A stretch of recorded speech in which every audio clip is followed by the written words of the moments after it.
Hello dear student, मैं राकेश सोलंकी आपका एक बार फिर से अपने चैनल में स्वागत करता हूं। NIOS class 12th subject Hindi का सिलेबस पूरा चेंज हो गया है।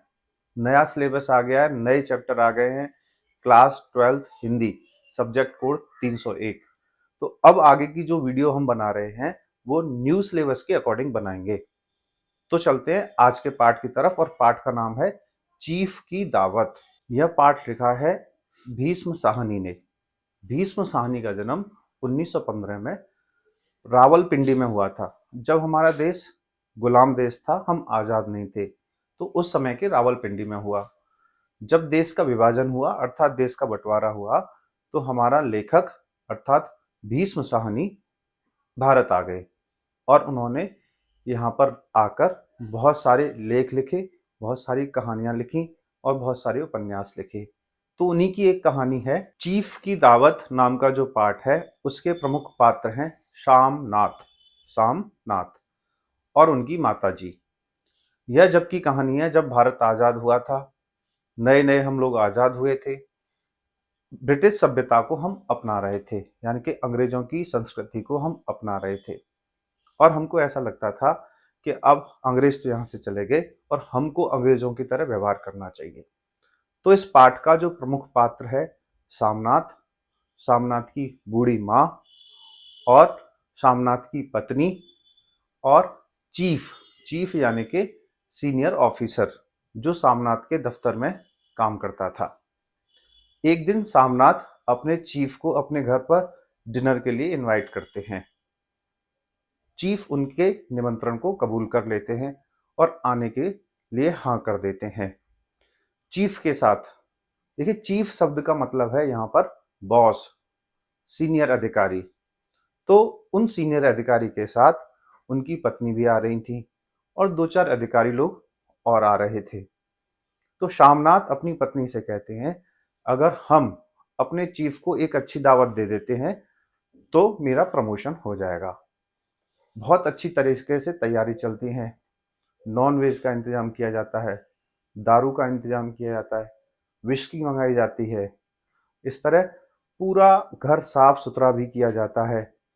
कोई भी ऐसी वस्तु जो छिपाने लायक थी उसको छिपाया जाता है।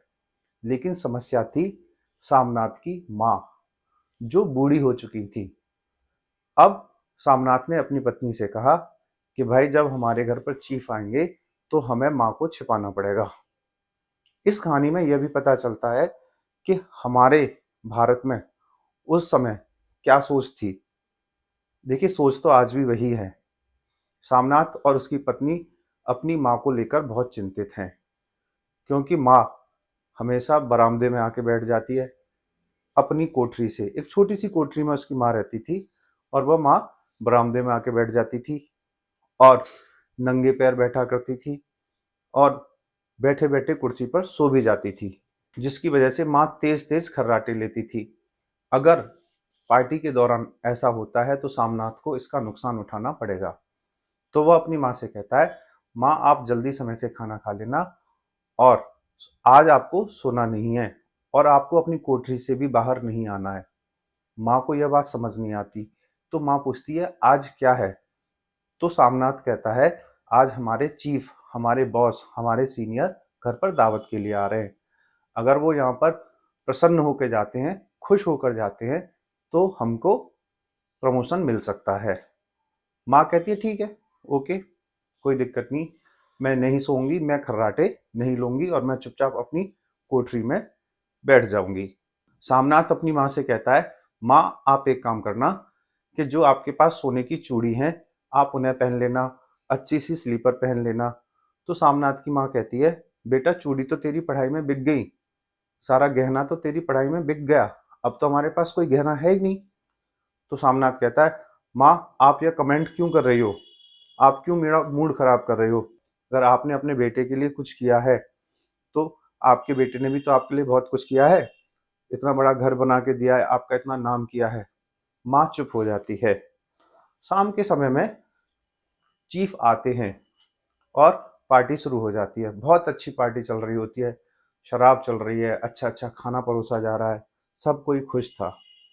अब तभी जो चीफ हैं उनकी निगाह बरामदे में बैठी हुई माँ पर पड़ती है। तो वो कहते हैं, ये कौन है? शामनाथ कहता है, यह मेरी माताजी हैं। शामनाथ बिल्कुल घबरा चुका था कि पता नहीं क्या होने वाला है। लेकिन चीफ अर्थात सीनियर अधिकारी स्वभाव के बहुत अच्छे थे। वह माँ के पास जाते हैं और उनसे नमस्ते करते हैं और कहते हैं, हाउ डू यू डू? तो शामनाथ कहता है अपनी माँ से, बोल दो माँ, आई एम फाइन। माँ जो है अंग्रेजी में जवाब देने की कोशिश करती है, लेकिन वह जवाब सही नहीं दे पाती। सब लोग खिलखिलाकर हंस पड़ते हैं। माहौल अब थोड़ा थोड़ा ठीक होने लगता है। लेकिन चीफ माँ से कहते हैं, माँ आप कोई पुराना गाना सुनाओ, क्योंकि मुझे पुराना और भारतीय गाना बहुत ज़्यादा पसंद है। लेकिन माँ गा नहीं पाती है। तो सामलाल अपनी माँ से कहता है, माँ आप इतना तो कर ही सकते हो। तो माँ एक पुराना गाना सुनाती है। सब लोग ताली बजाते हैं। चीफ भी बहुत खुश होता है।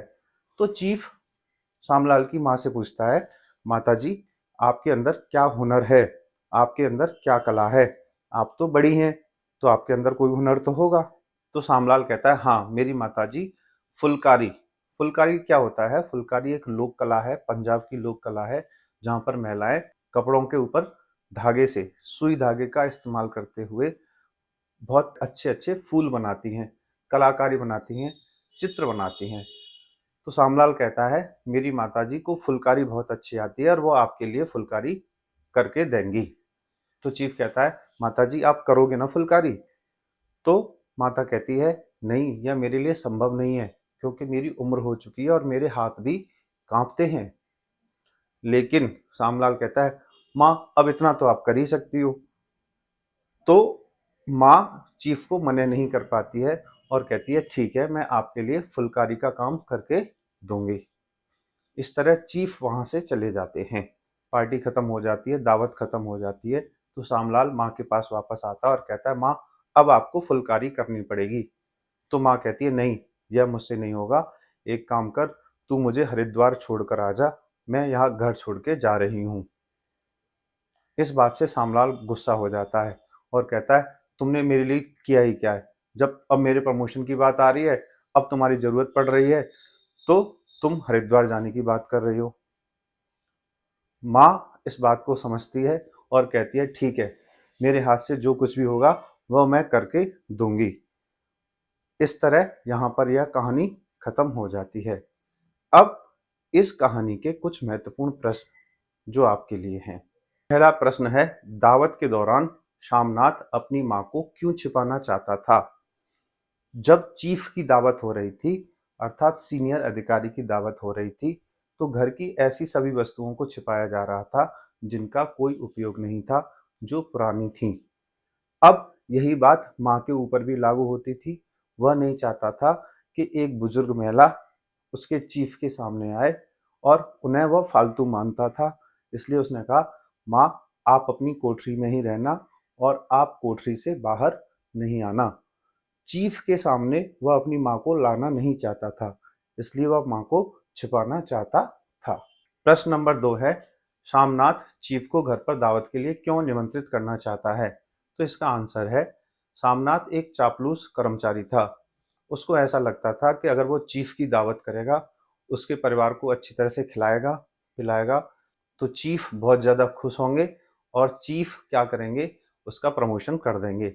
अपने प्रमोशन के लिए, अपनी नौकरी में तरक्की के लिए वह चापलूसी करके, चीफ को दावत देके, उसके परिवार को गिफ्ट देके अपना प्रमोशन चाहता था। इसलिए वह चीफ को अपने घर पर डिनर के लिए आमंत्रित करता है।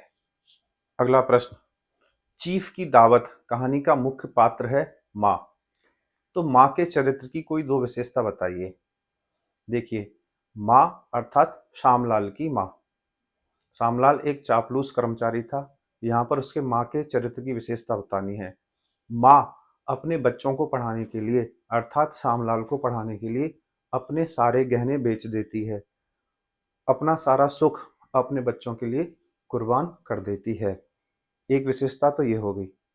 दूसरी विशेषता, जब श्यामलाल माँ को फोर्स करता है, दबाव डालता है कि आपको फुलकारी का काम करके देना होगा, तो माँ नहीं चाहती उस काम को करने के लिए, क्योंकि माँ की उम्र हो चुकी है। लेकिन अपने बच्चे के भले के लिए माँ त्याग करती है और फुलकारी का काम करने के लिए तैयार हो जाती है। तो इससे हमें ये पता चलता है कि जो श्यामलाल की माँ थी, उसके जीवन में बहुत सारा संघर्ष रहा था और बुढ़ापे में भी वह संघर्ष ही कर रही थी। जैसा कि उसको उम्मीद थी कि बुढ़ापे में उसका बेटा उसके काम आएगा, वह काम नहीं आ रहा था, सिर्फ अपनी माँ से अपने काम निकलवा रहा था। अगला प्रश्न, चीफ की दावत कहानी का क्या उद्देश्य है?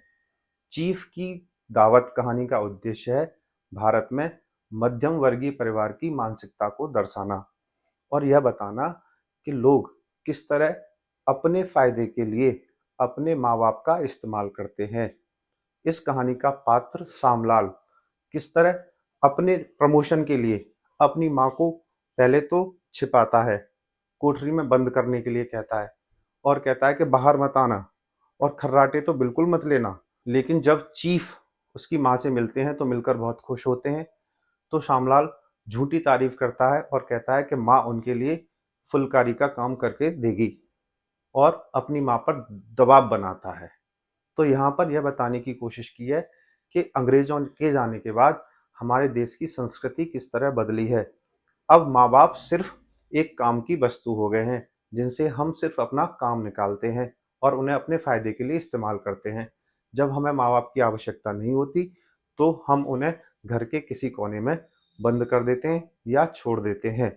अंग्रेजी संस्कृति को अपनाते अपनाते हम अपनी भारतीय संस्कृति को भूल गए हैं, जैसा कि शामनाथ और उसकी पत्नी ने किया था। अगला प्रश्न, कहानी के बीच बीच में शामनाथ अपनी पत्नी से अंग्रेजी में बात करता है, यह किस बात को दर्शाता है? देखिए, शामनाथ एक मिडिल क्लास इंसान था।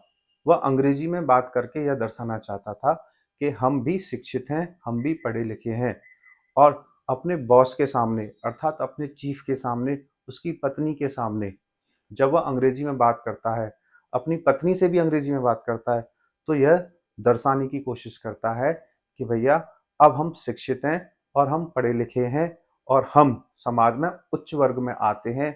क्योंकि जो मध्य वर्ग वाले हैं उन्हें ऐसा ही लगता है कि उन्हें उच्च वर्ग की तरह व्यवहार करना चाहिए। तो अपने आप को शो ऑफ करने के लिए, अपने आप की झूठी प्रशंसा करवाने के लिए समाज में, झूठे आत्मसम्मान के लिए, झूठे स्वाभिमान के लिए वह अंग्रेजी का प्रयोग करता है और यह दिखाना चाहता है कि अंग्रेजी बोलने से कोई भी व्यक्ति सभ्य समाज का हिस्सा हो जाता है। लेकिन यह गलत है। अगर आप सभ्य समाज का हिस्सा होना चाहते हैं तो आपको समाज की इज्जत करनी पड़ेगी, माँ बाप की इज्जत करनी पड़ेगी, अड़ोसी पड़ोसियों का सम्मान करना पड़ेगा, रिश्तेदारों का सम्मान करना पड़ेगा। आप किसी महंगी गाड़ी या इंग्लिश बोलने से सभ्य समाज का हिस्सा नहीं हो जाते। अगला प्रश्न, माँ का क्या होगा? यह वाक्य कहानी में क्या दर्शाने की कोशिश करता है? उत्तर, जब चीफ घर पर दावत के लिए आ रहे थे तो श्यामलाल अपनी पत्नी से कहता है कि माँ का क्या होगा। अर्थात यहाँ पर यह दिखाने की कोशिश की गई है कि माँ एक फालतू इंसान है घर में, माँ एक फालतू वस्तु है जिसको छिपाया जाए। अगर वह सामने आ जाएगी तो घर की बेइज्जती होगी। यहाँ पर श्यामलाल जैसे यहाँ पर शामनाथ जैसे व्यक्तियों की गंदी और छोटी सोच को दर्शाया गया है, जो अपनी माँ को सिर्फ एक वस्तु की तरह देखते हैं। क्योंकि जिस घर में माँ बाप की इज्जत नहीं होती, उस घर का तो वैसे भी भला नहीं हो सकता। डियर स्टूडेंट, यह था चैप्टर। उम्मीद करता हूँ आपको समझ में आया होगा। न्यू सिलेबस है, सारी बुक चेंज हो गई हैं। पुरानी बुक से बिल्कुल मत पढ़िएगा। अगर पुरानी बुक से पढ़ेंगे तो आपका नुकसान होगा।